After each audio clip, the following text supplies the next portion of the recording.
guess, a timer for We've set a timer for 30 seconds. 30 seconds. And meanwhile, are any members of the commission who would like to pull anything from the consent calendar? No, thank you. Yeah. I'll add for Zoom participants, the meeting ID is 970-0458-3387. And *9 to raise hand or *6 to unmute.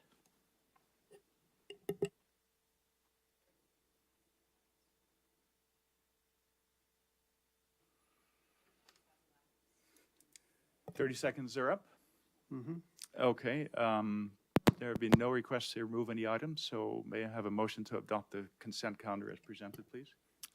I so move. Second? Second. Thank you. May I have a voice vote, please? Commissioner Funka, Aye. Commissioner Gooding, Aye. Commissioner Lau, Aye. Commissioner Patel, Aye. Commissioner Saison. Aye. The motion passes with 5 ayes. It's something I guess I neglected to point out for the previous votes.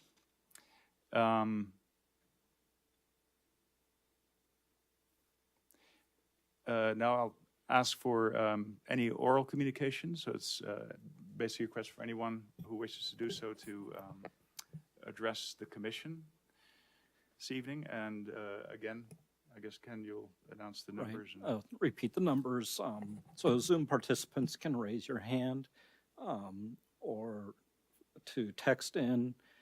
The number is 415-713-9266. Again, 713-9266. Or call 669-900-9128. And again, the meeting ID is 970-0458-3387. And *9 to raise hand or *6 to unmute. And I've set a Okay. And I'm not aware of any written communications. Were any others received since? Okay, thank you.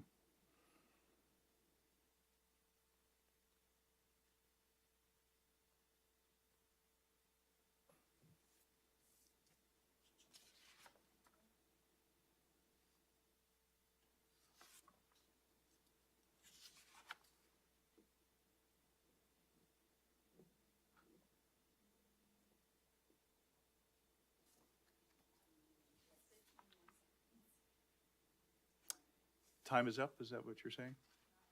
Oh, okay.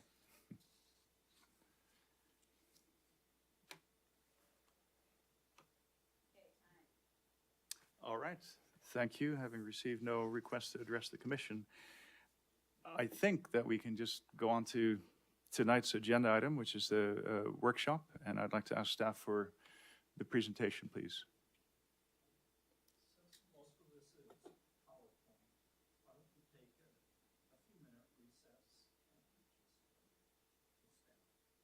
Okay, we'll stay at ease. Okay, thank you very much. We'll take a 5-minute break to resolve technical issues, I guess.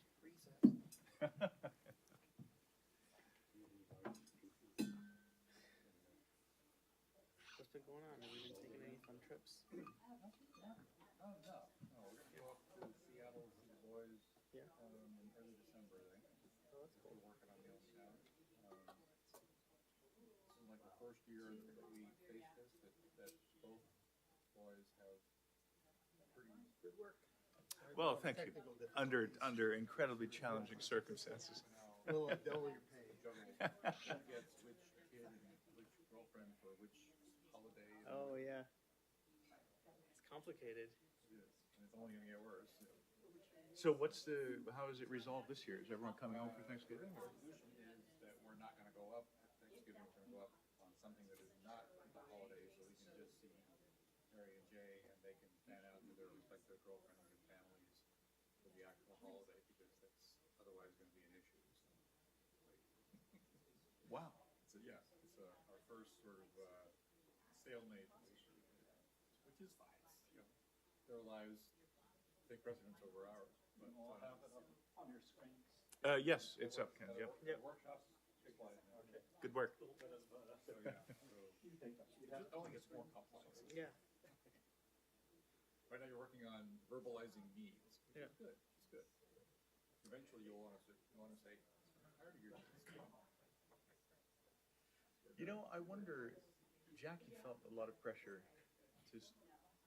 to be with her mother at Thanksgiving. Like, to disappoint her mother would have been Right, exactly. unthinkable. And I wonder if having sons, the dynamic is such that the girlfriends are Well, winning. so the girlfriend of one of them has a very strong Thanksgiving tradition. And the girlfriend of the other has a really dysfunctional family, so she feels really deeply and painfully when she's excluded from things like Thanksgiving celebration. It's complicated.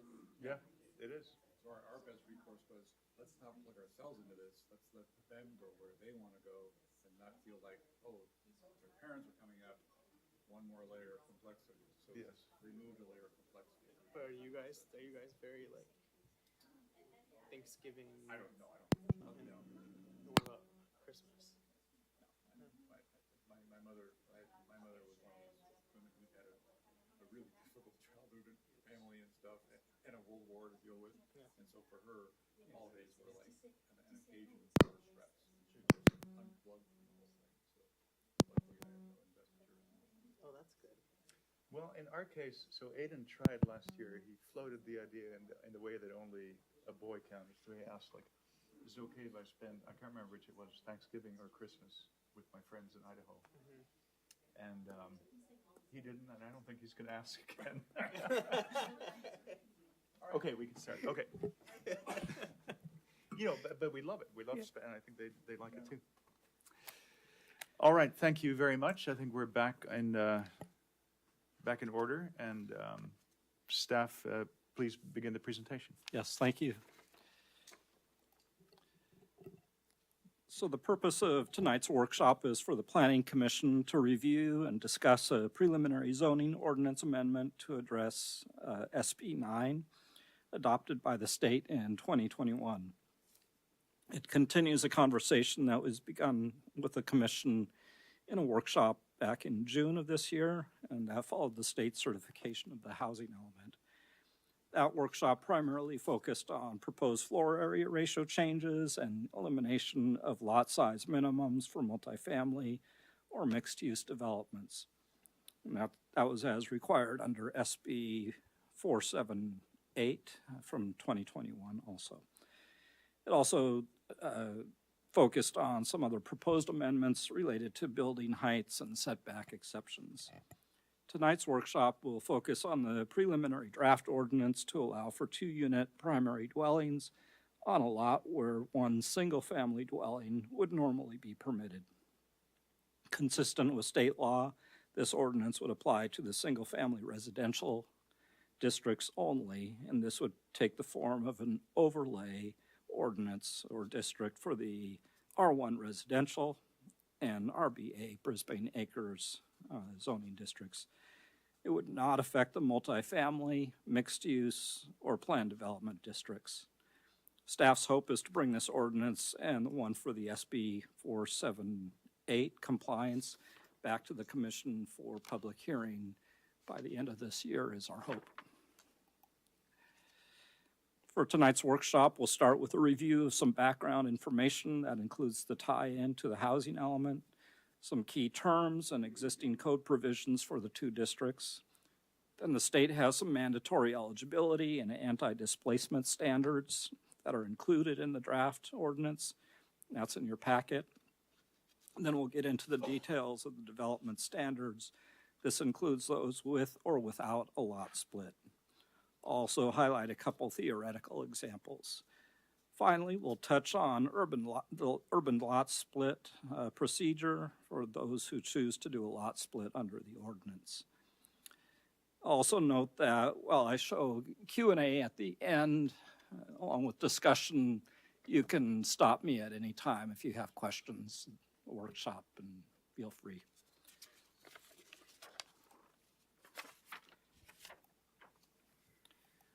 So getting into some background, Senate Bill SB 9 became effective at the start of 2022, and most of the provisions included in the draft ordinance are to comply with those requirements. Although the bill also allows for jurisdictions to establish objective standards as long as they don't preclude development consistent with SB 9. The city also planned for this ordinance and the housing element adoption, and so it was included under the goal to facilitate and support production of housing at all income levels. This just shows the zoning map. Hopefully you can see that okay. The kind of brighter yellow is the R1, and the yellow up along the edge here is the RBA district.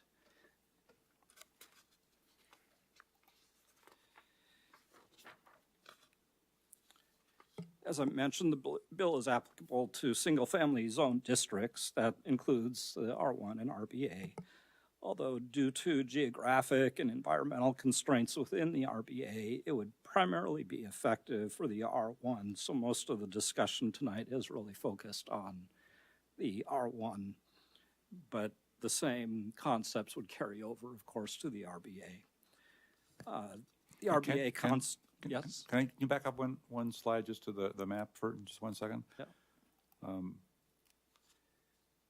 Just for my education, and I could and should have brought my binder, but didn't. It looks like we've lost our screen there. It's showing me versus the. We might be able to just speak this, but the difference between R1 and R2 down at the bottom of visitation is, oh, here we go. Right, so the R1 is, it allows for single-family dwellings, accessory dwelling units, and junior accessory dwelling units. It does not allow for duplexes or other types of multifamily. And so The currently, R2 does. so currently, what is the distinction between R1 and R2, you know, as it affects, you know, the bottom of the valley or the hill, as it were? So the R2 would not be affected by this ordinance at all. It's just the R1 and the RBA. Okay, thank you. You're welcome.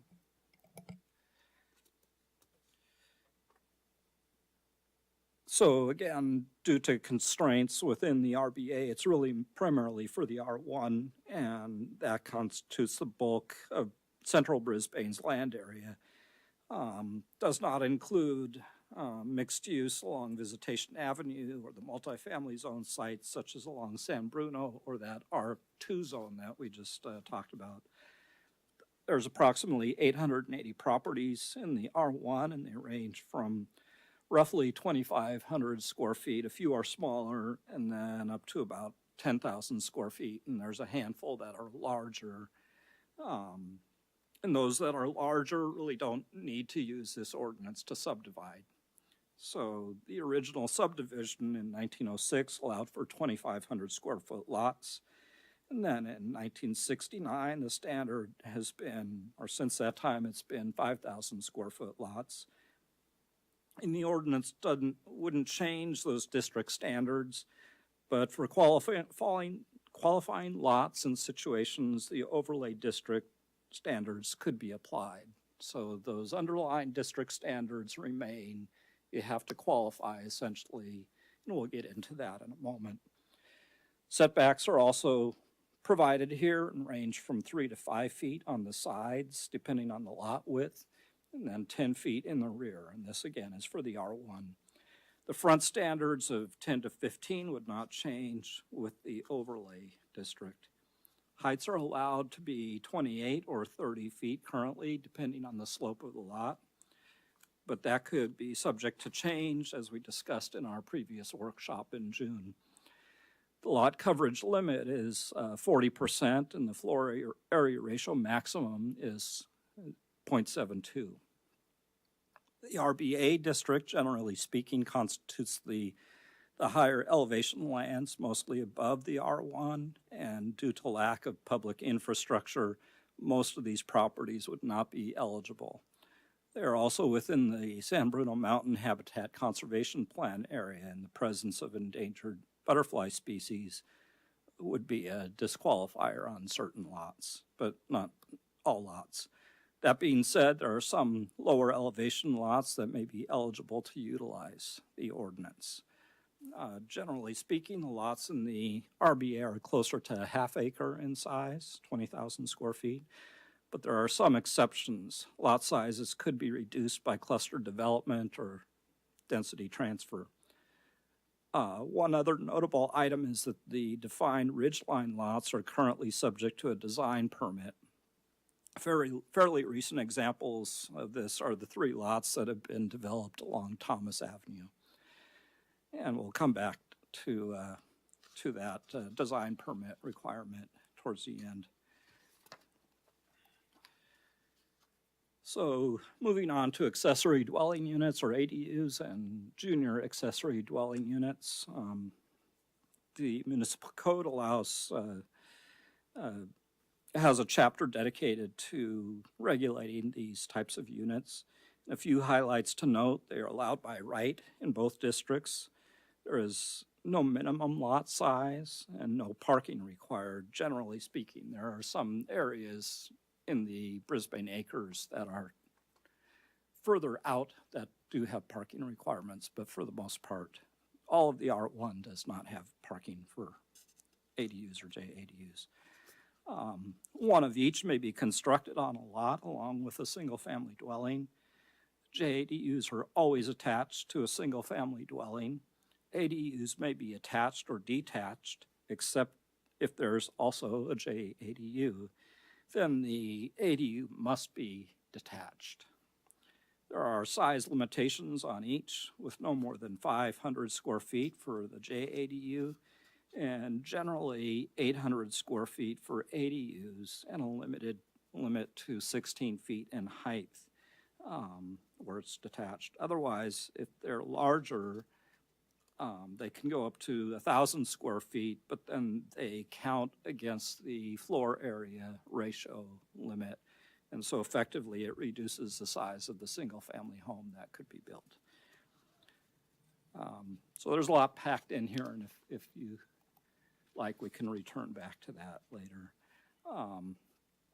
Number of terms are provided in the zoning ordinance definitions that fall under dwelling. We would also be looking to add primary dwelling unit and main dwelling unit under the definitions chapter. This would be consistent with the state's use of the term primary dwelling unit, which doesn't currently exist in our ordinance, and the city's reference to main dwelling unit does exist in the ADU chapter, and so we bring it into the definitions as well, and we see those as synonyms, essentially. Also, this was not mentioned in the written staff report, but we'd also update the definition of JADU consistent with state law. And that's to clarify that it could be for existing development to add into a single-family home, or it could be with new development. And we'd include the terms 2-unit development and urban lot splits in the proposed ordinance as shown on the bottom of the slide. Essentially, a 2-unit development would have 2 primary units, and an urban lot split is splitting 1 lot to 2 using the provisions of this ordinance. That is different. Again, I mentioned this, but it's different from a lot split that could already be allowed consistent with the district standards. That would be to create 2 lots of at least 5,000 square feet. And in this case, a person may split a smaller lot that would not otherwise meet those minimum size standards. Maybe we should take a pause. Are there any questions from the community? I know we appreciate there's a lot of information and it's a lot of words. And is there anything we can do to help make this more clear at this point? Or do you want Ken to just continue ahead? It's all clear with me. Anyone else? Yeah. Okay. Thank you. Power on. So this graph was provided in your staff report and simply shows the distribution of the approximately 880 lots in the R1 district by their sizes. The average, not including those above 10,000 or those below 2,400 square feet, is approximately 4,500 square feet. including those at the different ranges really doesn't change the number all that much, but for our purposes, I took those off the ends. And then eligibility and anti-displacement. The state law provides certain standards for eligibility under SB 9. As I mentioned, they must be in single-family districts only. The owner may not have withdrawn accommodations for rent or lease in the last 15 years. The subject property may not be recognized as a historic property or contain a number of conditions such as habitat for protected species, wetlands, and a number of others. And it may not have already used the urban lot split provision, so we can't have a serial splitting situation. There are also standards Can under I ask, Mm-hmm. just for my clarification, the second one about not having exercised the right to withdraw, I'm not quite sure I understand what that means. From rent or lease within 15 years? Yeah, so this is out of the state's code essentially that the owner would not. And I might have to come back with you with more details on the nuance of how that code is written, If I can, exercising. if I can venture a guess, my thin knowledge of landlord tenant law is that many rent control ordinances have provisions where a landlord can take a unit out of the market, so to speak, for reasons of their own, their private reasons, family reasons, and it does affect the eligibility, whether those units stay under the umbrage of the rent control ordinances or not. And it is often criticized as a tool for landlords to take housing off the market for various and sundry reasons. And I suspect that the purpose of the state law here is to discourage that kind of behavior by not leaving those properties eligible for this kind of splitting or I see. increase Okay. in zoning. Yeah, because you lose some flexibility. Yeah, that was kind of long-winded, but I think that's what it's about. Right. I had one Sounds other correct, yeah. one other question, which is these criteria or things you're putting up here. These are all mandated by the state law. This slide is all, most of what you see tonight is mandated by So state law. none of what I would appreciate if you can get to it when we go through this is if there's something that our staff has come up with as your brainchildren to highlight that. There are a couple at the end. That's kind of the only objective stuff we can really standards. tweak, as I understand Right, it. right. Otherwise, it's more kind of packaging it Yeah, into the rest a, are just, kind of wordsmithing what the state makes us do, which is fine, but right. knowing that distinction would be helpful, so thank you. yeah, I'll call those out. Thanks. Yeah, thanks.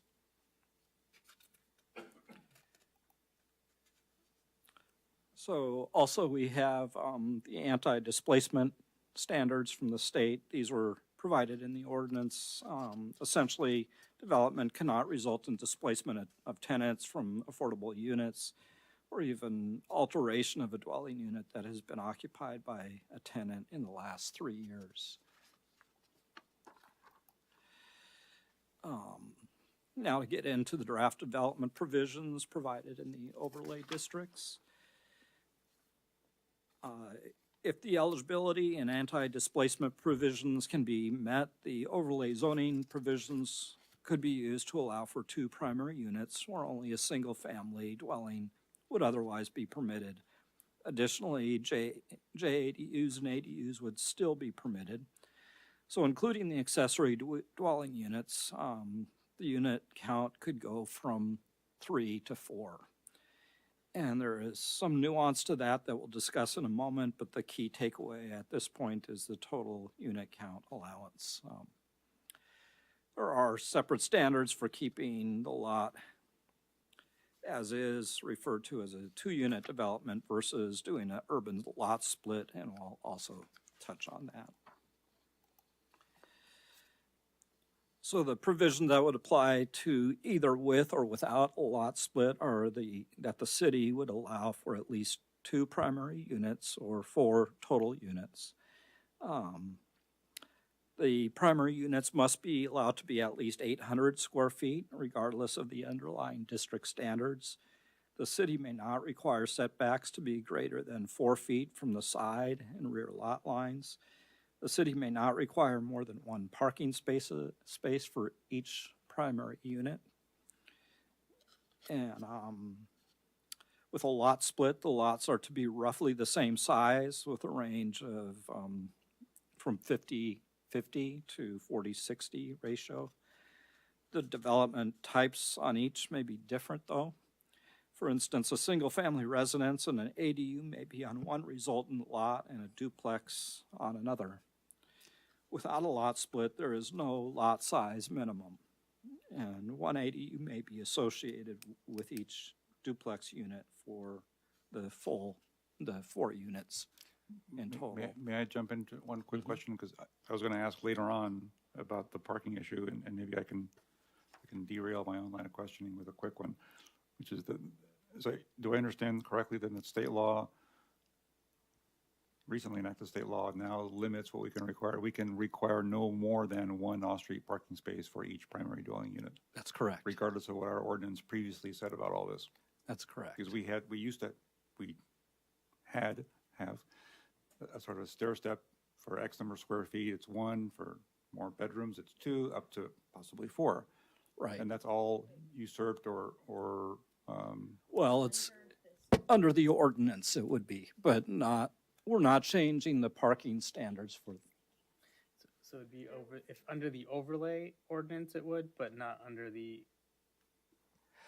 regular. yes, so the primary units would be 1 parking space off-street per unit.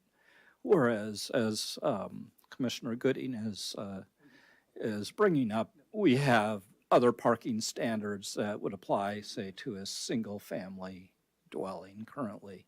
And it goes essentially all the way down to 1 space for, if it's under 900 square feet and it's a studio or single-family, up to 4 for a wider lot Right, but that's is- over 1,800 square feet. is that local ordinance preempted by state law? It is not. So when does which apply? I'm now confused. For this ordinance, this is an overlay, so if they are invoking SB 9 or our ordinance, compliance ordinance, to develop a lot, yes, that would be the requirement, is what the state requires is 1 unit per, or 1 space per primary unit, not the parking ordinance as it is. Yes. Can I ask you a quick question as it relates to that? Just things that people can do. So let's say under SB 9, you can split your lot, right? So you can do a lot split technically. Each of those, would that mean that each of those lots would then require any housing on it to just have 1 parking spot? Not necessarily. Oh, wow. So if they did a lot split and you had a duplex, for instance, that's 2 primary units, so they would have 2 parking spaces for that particular lot. And the other lot would also have a primary unit, at least 1, or they're not doing, or they're not using SB 9 because they're not developing. But that would also have, say they had a single family home on that other lot, that would also be a space for And that. that'd be 1 space. So you'd have 3 in that example. What would happen And- if you had a lot split? So now you basically have 1 lot that has no house on it.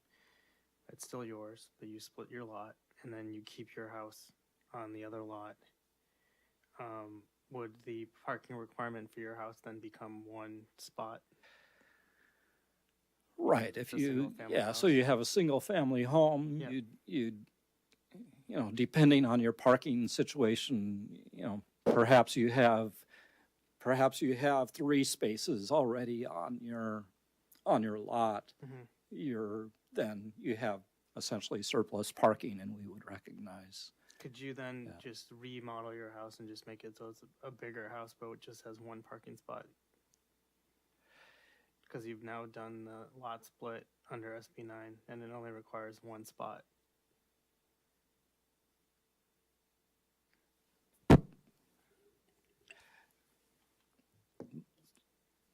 I'm sorry. So if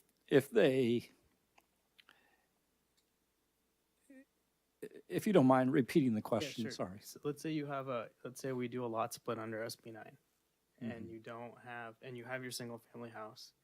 Let's say it currently has 2 spots or 3 spots based on the underlying statute. But based on the fact that you now utilize SB9, would you only be required to have 1 spot? So you can now remodel your house and just have 1 spot, convert some of that indoor parking garage space to actual like residence. Could you do that? Yeah, so I would see that if you're, and this might be something that we need to explore a little bit further because we have other provisions that regarding additions of 400 square feet or more on a single family home. But my thinking is that once you've invoked SB 9, you have essentially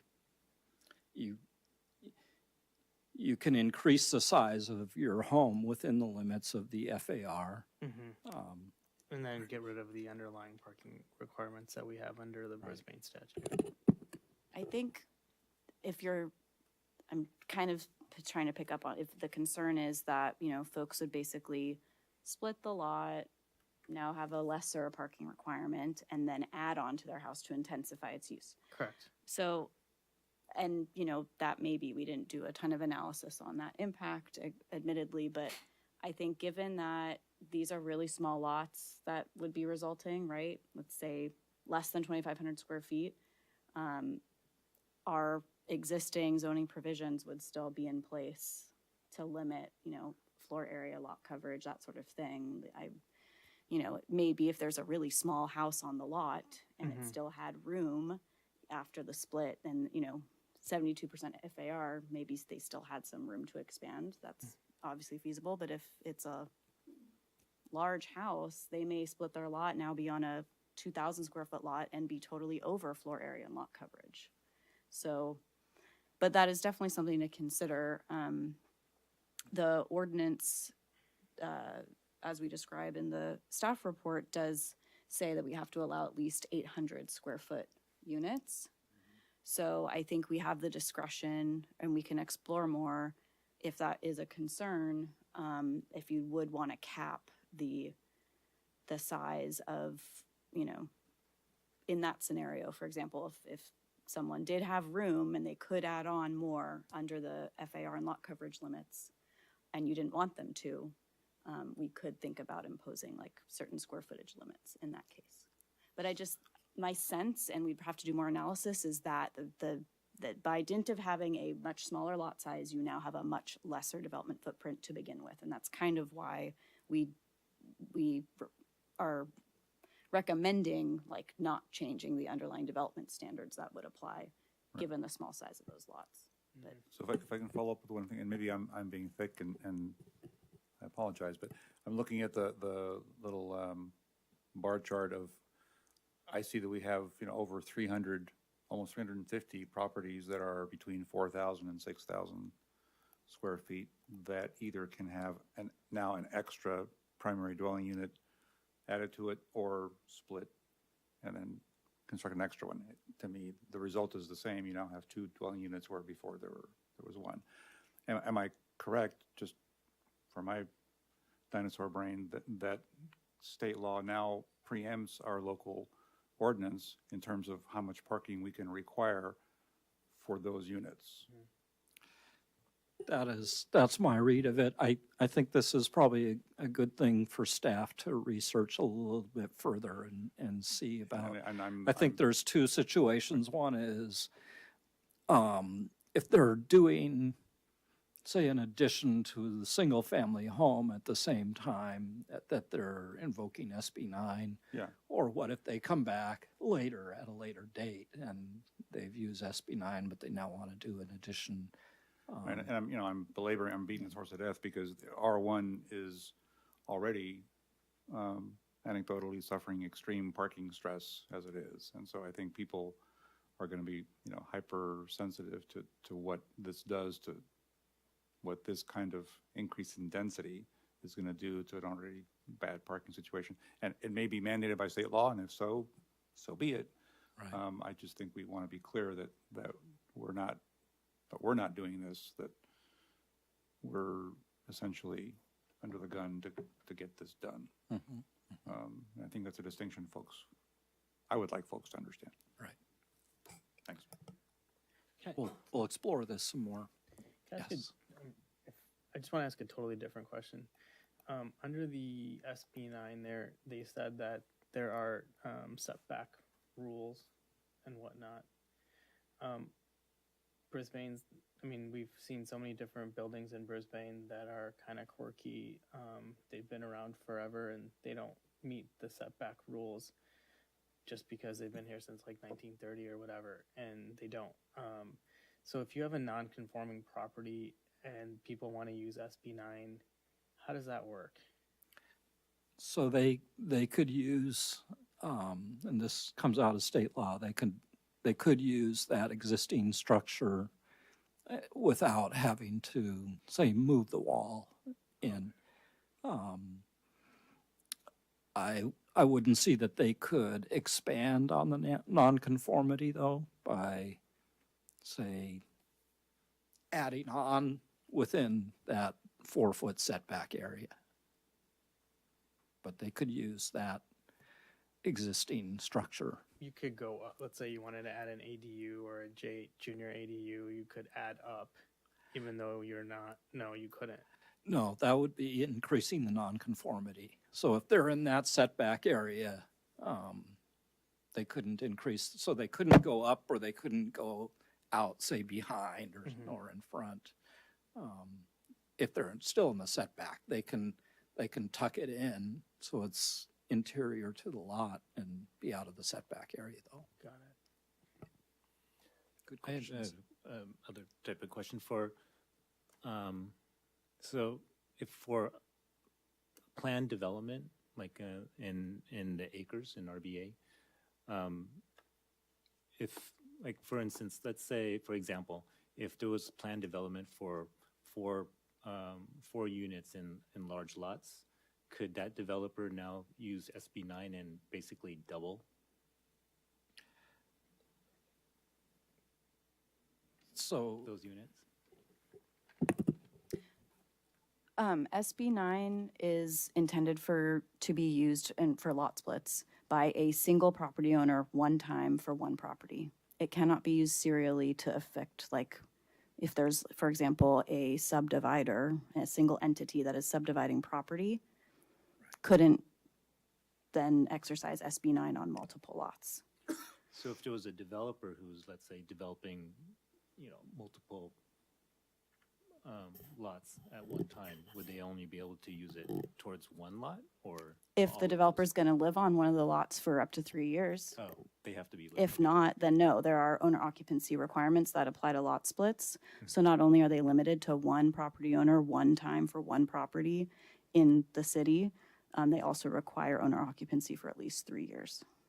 So it's very intentional to prevent serial subdivisions for commercial purposes. It's intended to help homeowners and provide for infill development, not for, greenfield development. Thank you. Thanks, John.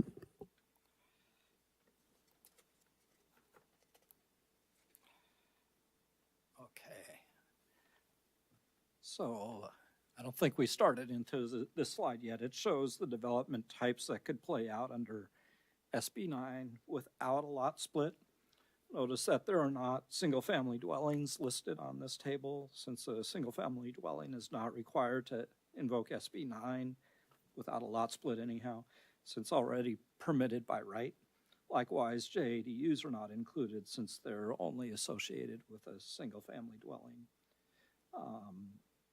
So a given owner of a lot may invoke SB9 to develop a duplex or a 2-unit dwelling group as the 2 primary units, with an option of 1 or 2 ADUs. Depending on the owner's needs for the property, there may be a couple potential benefits to this versus a single-family dwelling that could have an ADU and JADU. One, of course, is that you have an additional dwelling unit there.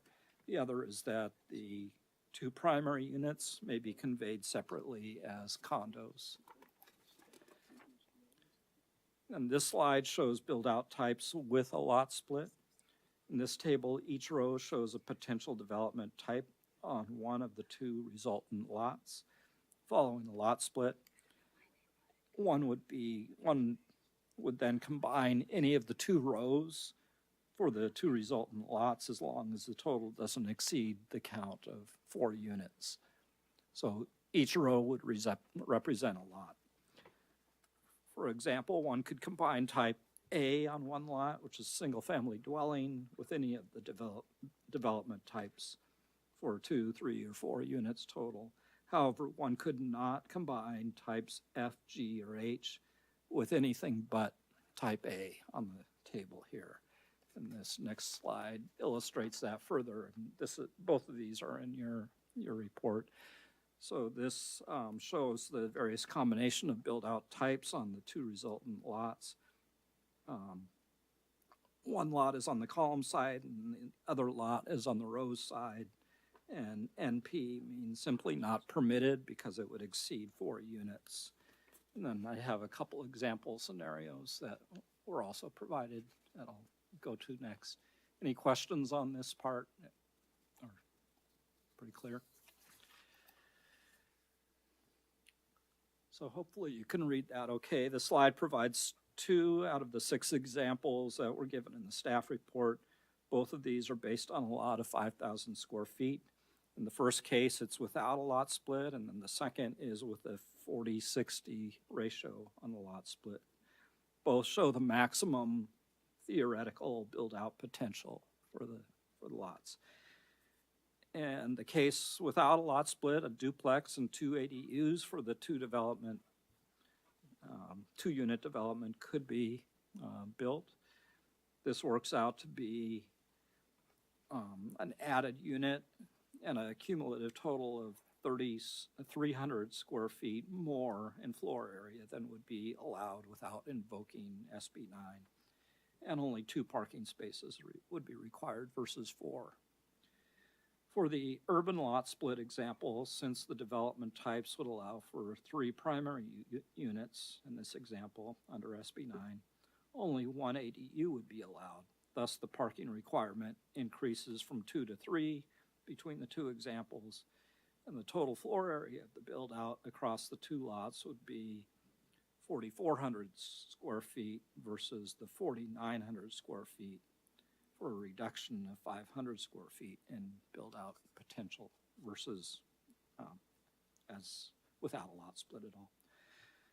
So the results really can vary quite a bit by the build-out options chosen. Some key takeaways, and we've touched on, I think, most all of this, but state law allows for close to the same size lots, no less than 1,200 square feet for urban lot splits. Lot sizes do not apply to the 2-unit developments, that is without a lot split. But there might be some limited utility. That was discussed a little bit more in the staff report. Again, the city must allow primary units to be at least 800 square feet. So for a duplex, the 2 units could total 1,600 square feet on a small lot. For comparison, on a small lot of 2,500 square feet, the FAR of 0.72 already allows for 1,800 square feet. So not a whole lot of difference there. State law is silent on lot coverage, but the district's lot coverage maximum may preclude the required allowance for 2-unit development on small lots. In the draft ordinance, it suggested that this provision, lot coverage, be waived under the ordinance, and the other standards of floor area, setbacks, and heights, along with the off-street parking requirements, would be the limiting factors. Again, the state sets the side and rear setbacks for primary units at 4 feet. Again, the standards already on the sides is 3 to 5 feet, so it's not a whole lot different than existing standards, although it is in the rear. The rear lot setback is 10 feet currently versus 4. And again, as we talked about, 1 space for each primary unit. And finally, on the draft development standards, staff has included 2 objective standards in the ordinance. This touches on Commissioner Gooding's question early on. The first is to limit the height within the 4-foot setback areas to 16 feet. That's consistent with the allowance for ADUs already included in Brisbane's code. The other would limit the height of primary units on ridgeline lots to 24 feet to allow for 2 stories. This would be instead of requiring a design permit. And essentially, the state requires these approvals to be ministerial, so we can't require design permits. So that's a objective standard that we're putting forward. So then closing, just a few comments on urban lot splits that would be approved ministerial by the city engineer, and that would be following the form and procedures provided in Title 16. As a ministerial act, these would not be heard by the Planning Commission or City Council, as is required for other parcel maps. Approval is subject to a number of provisions specific to the overlay. We've already touched on a number of these. Note that number 4 here would require the original lot to adjoin the public right-of-way. In the case of a front to rear lot split, the access to the rear lot may be by an easement or a flagpole-shaped lot. 7 and 8 are aimed at preventing serial lot splits and working in concert with others for adjacent lot splits. The idea of that is intended to benefit single-family homeowners and provide for infill housing, not speculative developers, as Julia pointed out. So again, these standards would apply to urban lot splits only, consistent with the state's provisions. For a 2-unit development without a lot split, development would be approved ministerial through the building permit process, and staff would work up some administrative forms and procedures to help process those. So with that, if there's any more questions or discussion, I'll open it up to the commission.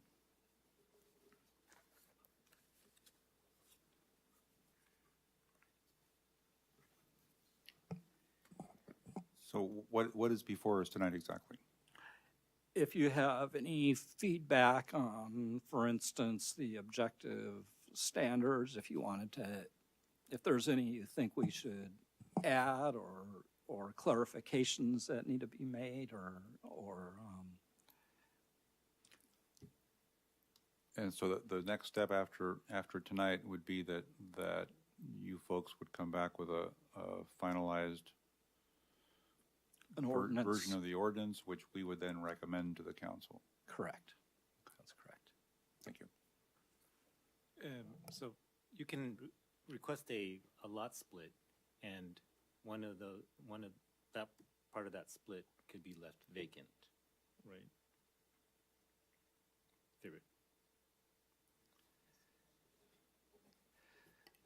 That's a good question. Are you asking if like invoking the provisions then obligate you to develop Yes. property? Yeah. I don't think so. It's just allowing you to split your lot and create a new lot, but it doesn't say you must build. It allows you to There's no sell or time finance frame it. for Yeah. building and state law that I've seen. But it would lock you into the provisions of SB 9, so it's going to limit you. I I would think, I guess what I'm saying is I would think that somebody, if they're going to invoke SB9 and limit themselves in that way, they're probably ready to actually develop a site. Or could somebody, if they left it vacant and it's its own parcel, also that property, even left vacant, actually might be worth, have a higher value than, you know, as part of the bigger lot. To sell that property off, essentially, yeah, I could see that.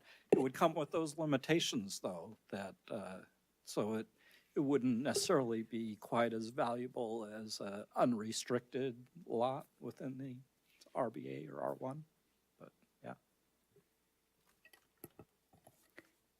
Can, In that case, if it wasn't, if you split it and didn't develop it and sold it, the right to develop it later, obviously, that would be transferred, right? I mean, that would exist. You've only split it once and you could, okay. that lot could never be split again. Yeah, that makes sense. And I had one question, not to perseverate too much on the whole parking thing, but so let's say that if you invoke SB9, the requirement for off-street parking is lessened a little bit. Could a city like ours actually mitigate the parking situation some other way? Like not by, you're going to comply with SB9 and not require more parking because I guess it's an overlay, but could you as a city say, we're going to not require this much off-street parking, but we're going to limit the on-street parking? Could you do that as a city? I'm just wondering if that, and say, look, no more than, you may not park more than 2 cars on the street. Is that an option? Have other municipalities done that? The city could do that anytime on public right-of-way and public streets. I don't believe you could, if you're going to do a parking permit system, I don't believe you could treat, properties differently. If you're going to have a system, it would be applied uniformly to all properties, and the rights would have to be, distributed. You couldn't say, well, since you did an SB9 subdivision, you don't have the ability to get a parking permit if there's a city system. So Yeah, but a permitting system, you could put one in place that would help you regulate the parking situation. Yeah, of course, it would have to be equivalent. Okay. So I had two questions or 2 issues. One is about the height limits, and I'm looking at page 14 of your report in paragraph Roman 5. As I understand it, well, I don't understand it very well. Will there be a new 16-foot height restriction on development that is taking place in a lot that is subject either to splitting or to having an additional unit added to it?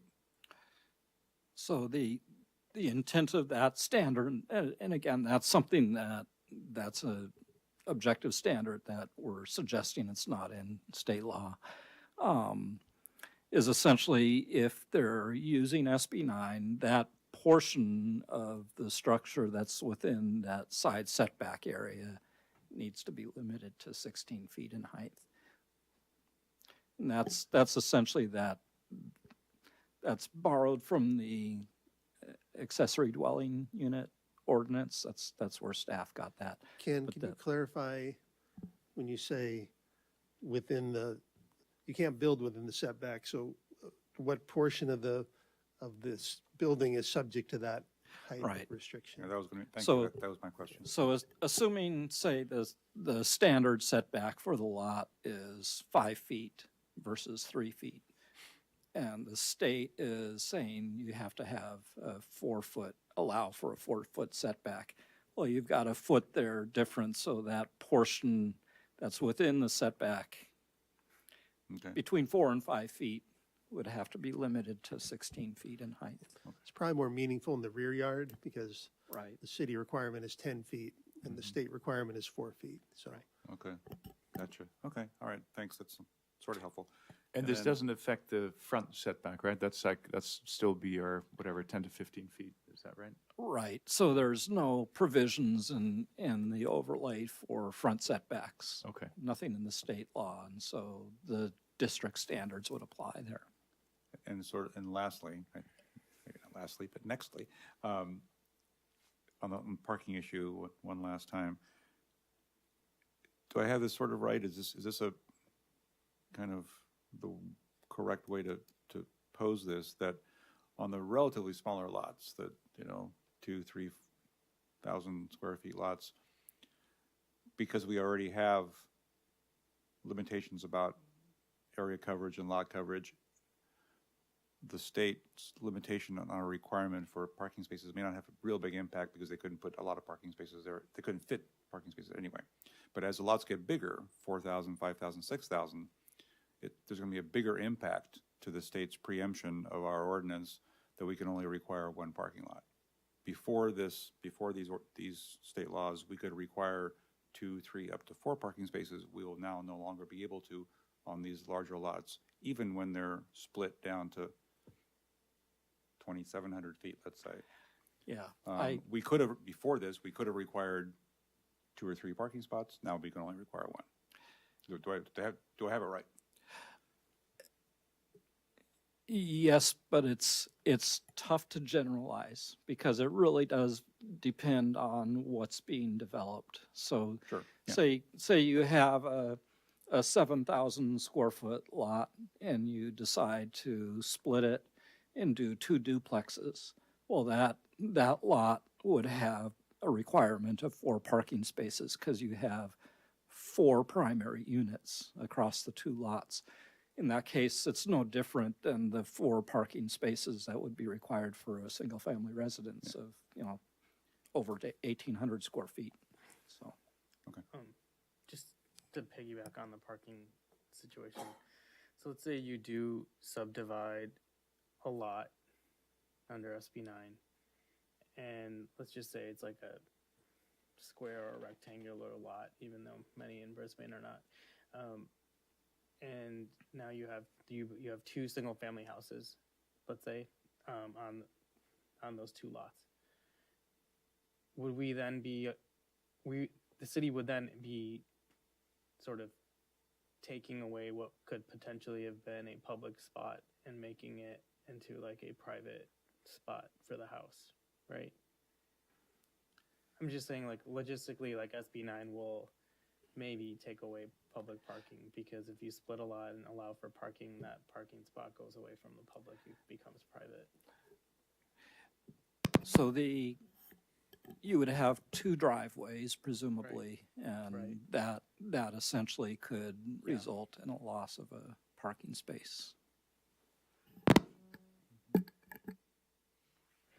So in anticipation, let's say once this ordinance is passed and we see people making use of it, is there a way for us, or will we be tracking that so that we can prepare? Let's say a certain neighborhood is getting a lot of applications for this lot splitting, so that we're mindful of that and maybe, start thinking about, wow, maybe for this street or this neighborhood, we should do permitted parking, start making restrictions rather than, wait for this onslaught of parking problems to occur. So, I think it would be a good idea for us to keep track of it, and you kind of maybe come to us or whatever and let us know, if this is a potential issue in this neighborhood.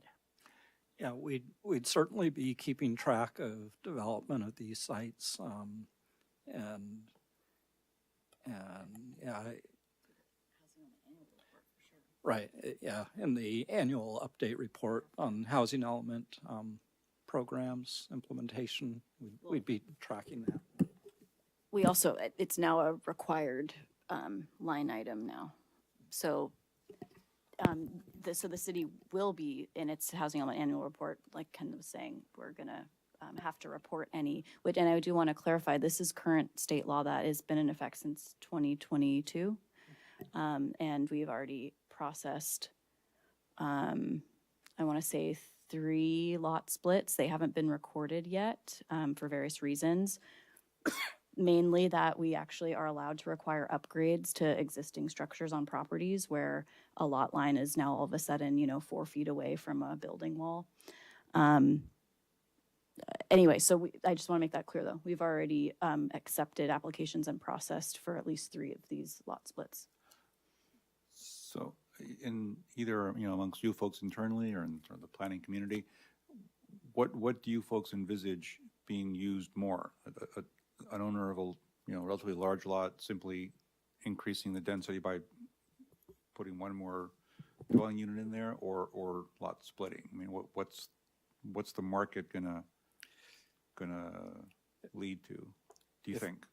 If I had to take a wild guess, I would I would probably say I would lean more towards the 2-unit development because it's a simpler path. But as you get larger in size on the original lot size, you might be tilted a little bit more towards splitting it.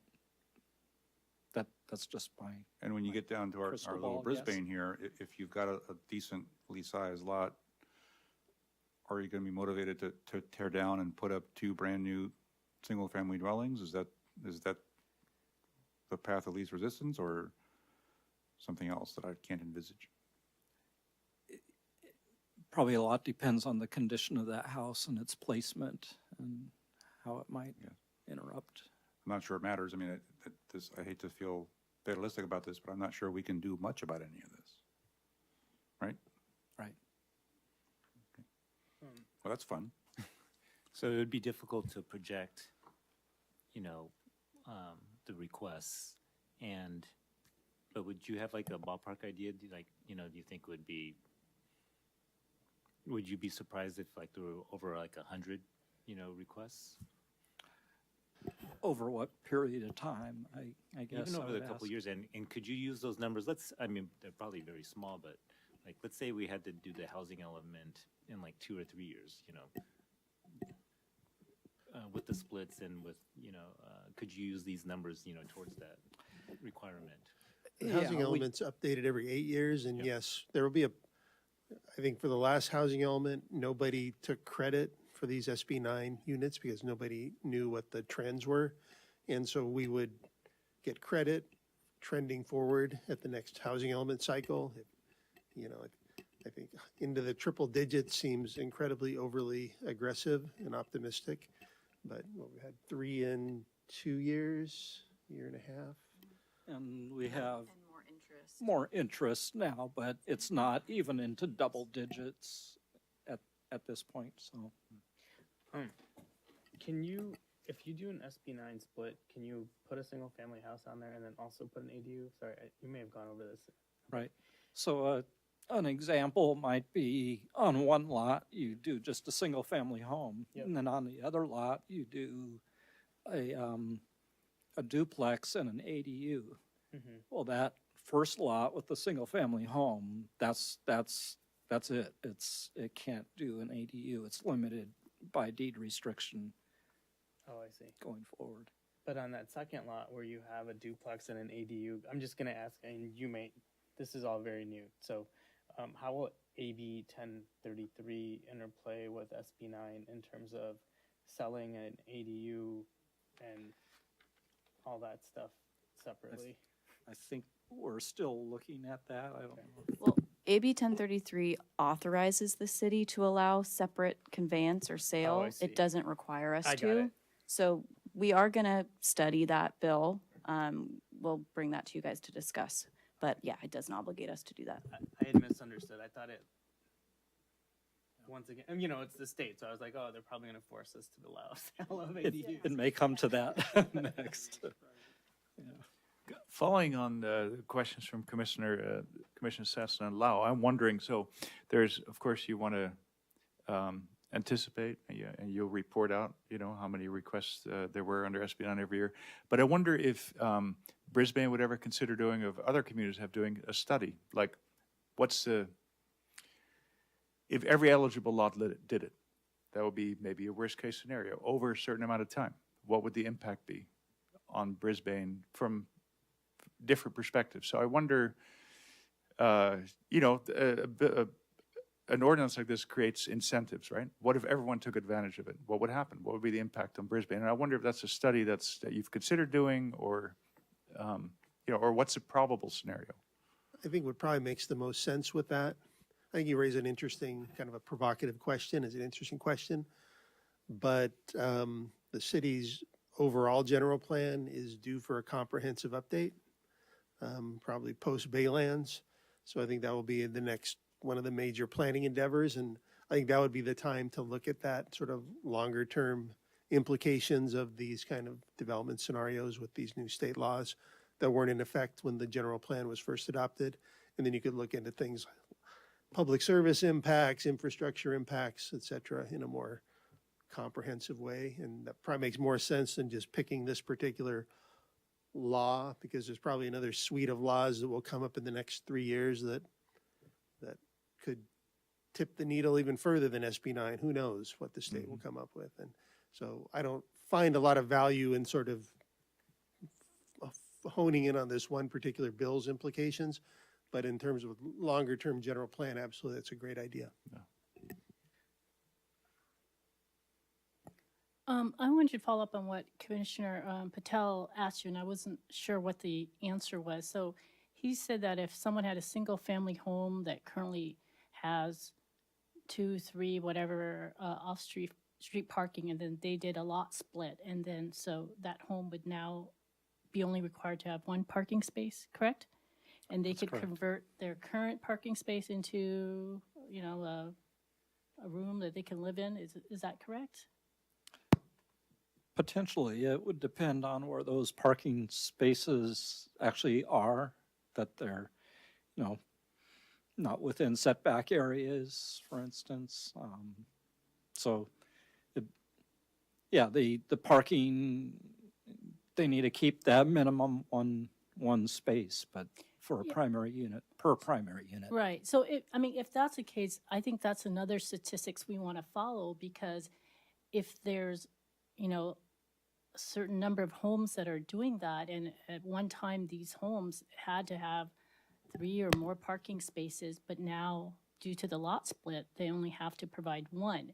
So we're losing a lot more parking spaces, and maybe we need to keep those statistics to see, you know, what, you know, kind of keep track of what our problem is going to be like.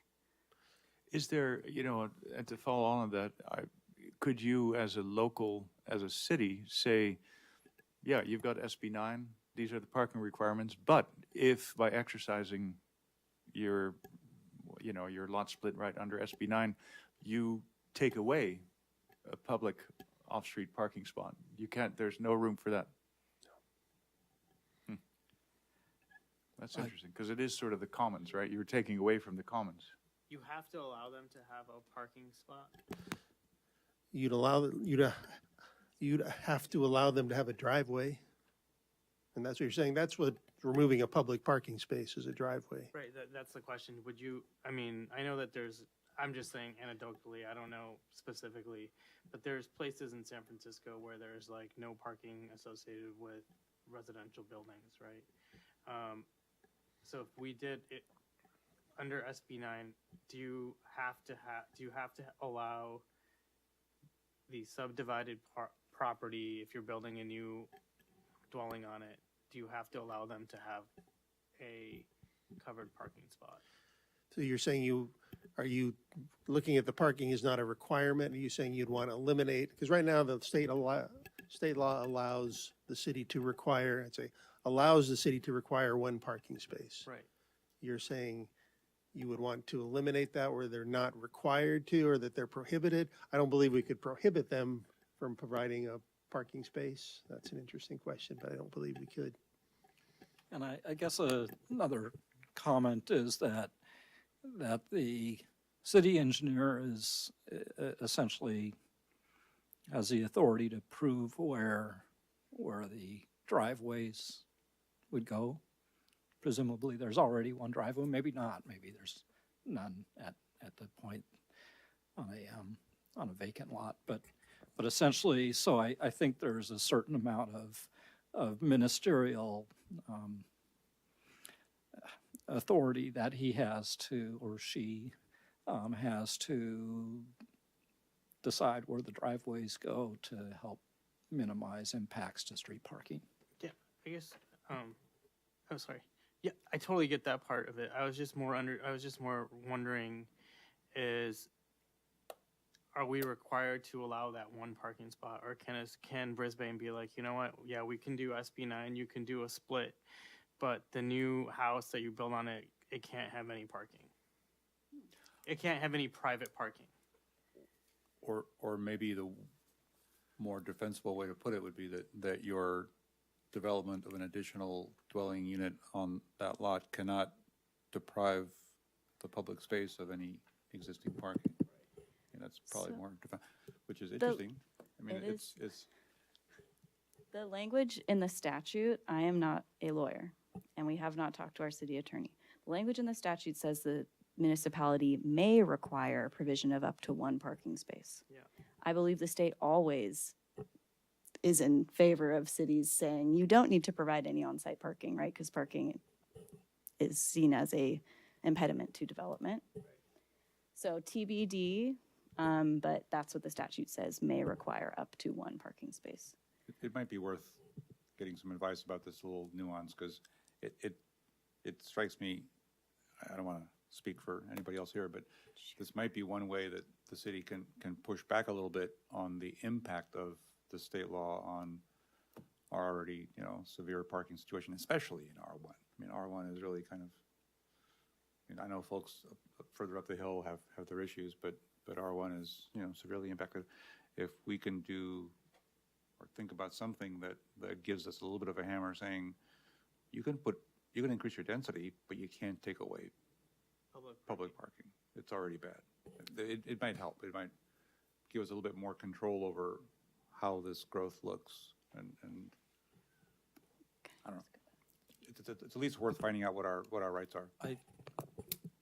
I think if the city were to require one parking space, but at the same time say you can't take away any street parking, it doesn't seems say like that. It says we cannot require more than one.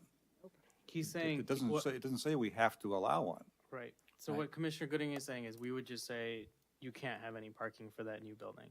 Like you can't have any on-site parking for that new building. I think that's what he's saying. Again, yeah, we can check with the city attorney, but that's a good point. I wonder how we feel though about shared driveways, and whether there's any interest That's in, probably the developer responds to that kind of. right, a and restriction. currently our code requires a variance for shared parking. For shared driveways. Is there interest in exploring? I think we'd look at that again. Alternatives. It's when you start talking about very narrow lots, Yeah. A 9-foot it gets a driveway. really, the geometrics of that don't work very well. But we can certainly explore it. I mean, and the other idea of can we basically put a parking maximum of 0? That's really what you're asking for. A lot of people do parking maximums, but I've not seen one do 0 unless they're within X many miles or half mile of transit or other criteria. But, not to say it's not, we're prohibited from doing that.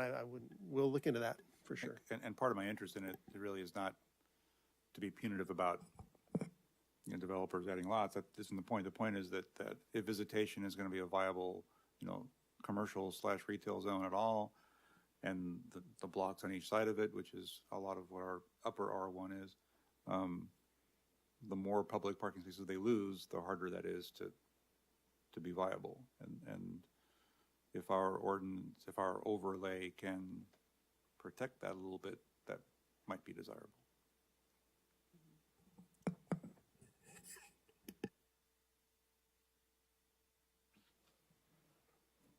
I just think I've reminded this whole discussion of a book for further reading in case people are interested. It's called How Parking Explains the World by Henry Grabar. But it is about this whole parking dilemma and how it's driven housing policy in America, which I think it'd be an entertaining read. We can have a book club one night. Anyway, are there any more questions from any commissioners? And so the next steps, I think you summarized them, Commissioner Gooding, like what they would be, like staff would come back with a. I guess the staff brought this to us to see whether we had any feedback or specific, tweaks or needs for more or changes or whatever. I don't personally have any, other than this one thing we just discussed about finding out what the limits are of our authority to kind of be draconian about the impact of development on public parking. I have no other, tweaks. So would you guys come back and tell us about the parking before, or would we just, how would that work? Yes, I think we could go two different paths, and maybe this depends on what we find out, studying a little bit more, talking to the city attorney, but either to come back with a smaller study session, more focused on your questions specifically, or bring it back as an ordinance in which we, at the same time, address your questions. If you're happy with it, you can adopt the ordinance or continue it and adopt on another night. So I think we could go either way, and staff will research and come I back don't want with to be you. annoying, but I think I'll just say, I think I'd prefer another study session with the parking questions answered. But that means, we have to do another study session, so I'm also okay if everyone overrules me and says no. I think I'd be in favor. There were a lot of questions. Most of the questions were about it. I think you clarified all the other questions we had about setbacks and things like that. And I think this is, Yeah, we I can mean, all do a little bit of background study on it as well. Yeah, I think R1 kind of deserves our utmost attention on parking, because this is gonna, I get that so far there's only been a small handful, but I suspect there's gonna be a domino effect once it gets clarified and once the ordinance is really in. I would not be surprised if it increased. And I wonder, I don't know, this may be a crazy thing as well, but isn't there another commission called Parks and Streets, or Streets and something? And I wonder if it should be a joint study session, because they're also impacted. I don't think, is that Safe Streets? is it Safe Streets or? Complete yeah. Streets. We can look, they're already done a lot of initiatives as to public parking districts and street parking, and we can certainly update you as to where those efforts go and how they may interrelate. Yeah, well, that'd be interesting. I guess I should be more informed about that anyway. So I guess we're leaning toward one more study session? Yeah, I think so. I would support the suggestion. Okay. Yeah. Yeah, I think so, because if we are leaning towards putting that kind of limitation that if you're going to lot split, we're gonna prevent the other house from having its private parking, we're then gonna put pressure on street parking. So we're probably gonna, any street or neighborhood that's gonna have that will probably want permitted parking, because then you're gonna see a lot more people than on, if we're not giving them private parking, they're gonna be parking on the street. So, so yeah, we should talk more about that. Okay. Sorry, and did you guys want us to do any follow-up on some of the questions about, once if a house on an existing lot is split, but then that house wants to expand in size, like, did you want any sort of study on, like, how much danger there would be of, like, a really large house basically being built with only one parking space? Like, did you want any analysis on those potential impacts based on, like, different lot sizes? Or is that just, Not me. Yeah, I think that would be important too, sure. okay. Yeah, I think potential impacts in general, I guess what was my question about the idea of doing a study, like what is the potential impact of this at some likely rate of people asking for this? What's the impact? And seems like an important question. In some ways, our hands are tied. Here's the ordinance, take it or leave it. You got to do it. But I think it would probably be good to try and project how would we be impacted? And to some of the points that have been raised, what is our discretion to influence it a little bit? Are our hands totally tied, or can a city do something to moderate the impacts? That's good. We'll bring it back Yeah, well, thank you very much. I think it was a great discussion. Thank you very much, and a great presentation, Ken. So with that, if there's no more questions about this, I think we can ask if there's any other items initiated by staff. I think that's next in the agenda, right? Just a reminder, maybe some of the commissioners signed up for that countywide planning commissioner workshop that's next Monday, the 30th. I don't know if any of you did. If you did, I will see you next Monday evening, and whoever's there can, I'm sure, bring back some materials to the rest of the commission. Council did adopt the transportation demand management ordinance. That isn't part of the zoning ordinance, so it's part of a different part of the code, which is why it wasn't presented before the commission. It'll have some bearing when you see planning applications, certain obligations that for certain kind of projects to include transportation demand measures to reduce single occupancy vehicle trips. So that was adopted by the council last month, and that's all I have. Great, thank you. So schedule-wise, looking forward to November and December, we have essentially what would be the second meeting in November is on Thanksgiving. So that we don't know that anybody wants to share turkey here, but also city council, I understand, is taken December 14th and 7th. 14th would be your regular meeting in December. And then the later meeting in December would be the 28th, which is right between Christmas and New Year's. And Yeah. So typically what we about November cancel. in here? So Where's- November, we have November 9th is a regular meeting. And so we might be looking at doing a special meeting, and I guess whether you guys have open Yeah. calendars or If we had to have a special meeting in December, it would be either the first or second Tuesday. It looks like Wednesdays are not available to us from other committees at this time.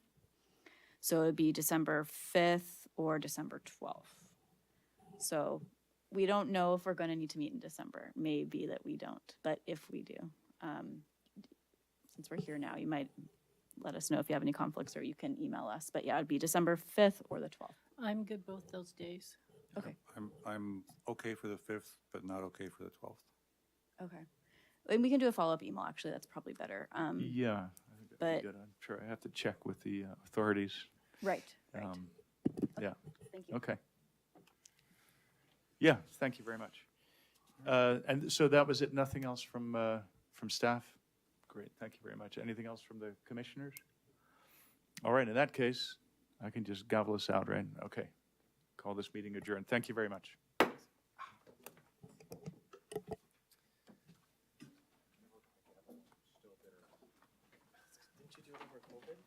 Recording stopped.